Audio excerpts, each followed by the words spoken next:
Hello everybody, how's it going? Todd the Gamer back with a vengeance, and this time I'm here to stay. First off, I have decided to change the take on the content, if you can call it that, on my channel. I'm going to be focusing on reviews. Now, I have a lot of games to look over, but the first one is going to be a review of a game that has been saturated with reviews, but I still hope you guys enjoy it either way. So, on to the review. Now, to start off, an overview of the game series overall. Sonic started off as game rival to Mario at the beginning of the 90s, and gradually worked his way up to the top of gaming platforms. I know almost all of you guys know this, just in case there was anybody out of the loop on this, I threw this in. Anyway, onto the gameplay itself. Sonic the Hedgehog is a fast-paced platformer. This is common knowledge, but what isn't so well known is that Sonic is not all about the speed. It is focused on speed, yes, but the speed would be nothing if there wasn't something holding all that speed from just being a straightforward path that you would run across until you got to the end. That is where the platforming parts come in, as well as a very hidden element, exploration.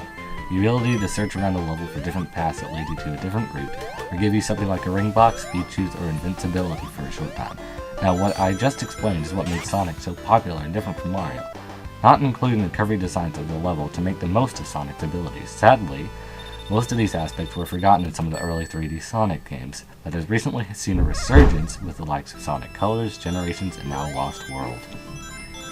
As good as this all may sound, some of the fanbases cannot understand the importance of these elements, and that is why such games as Sonic Unleashed have been so loved in some areas of the community, and luckily our part of the community has been spreading.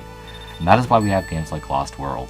They are treading new water and making a path for future Sonic games, and the fanbase is mostly supportive. With the likes of Some Call Me Johnny, Kabottom456, and Nikon Aquamagnet to name a few. And personally, I am really happy to be on their side about this. I remember not long ago when I loved the daytime stages, but then I saw Nikon Aquamagnet's review of Sonic Unleashed. At first I was furious, but then I realized he was right. It may have been a bit harsh in the review, but the point was still there, and to this day I respect and thank him for what he did not only for me, but for many other people. He finally broke through to me, and since then I take every Sonic game by those three rules, that it must have a good blend of speed, platforming, and exploration. Now you're probably wondering what happened to the review of Sonic the Hedgehog. Well, let's get back to that. Now to continue on with my point before, Sonic the Hedgehog had a lot of potential to start a great franchise, and it did, to an extent. Okay, it had some of the best games of the 16-bit era with rocking soundtracks that could get you in any motion depending on the song, great fluid gameplay, a good sense of speed, and it had solid platforming to back it all up. So, to put it bluntly, there wasn't anything inherently wrong with the first Sonic game. They just improved upon it so much that the later 2D entries were better in terms of adding characters, gameplay upgrades, and of course, Super Sonic. Now, about the story. An evil man called Dr. Ivo Eggman Robotnik is taking captive the animals of Mobius to power his machines, and with this power he intends to take over the world, and it's up to Sonic to stop him. Now onto the level design. Sonic the Hedgehog has some great levels, but zones based on speed and those based around platforming will put in sporadically. You have Green Hill Zone, a great opening level to get you used to the game, and then you have Marble Zone, a very slow second level with a lot of platforming. But that's not a bad thing, just different from what we were all expecting. And then there was Spring Yard Zone, which went back to good platforming and speed, as well as some physics-based jumps and tricks you can pull off. And then there's Labyrinth Zone, the underwater stage, and someone had a dirt moment and thought hedgehogs couldn't swim.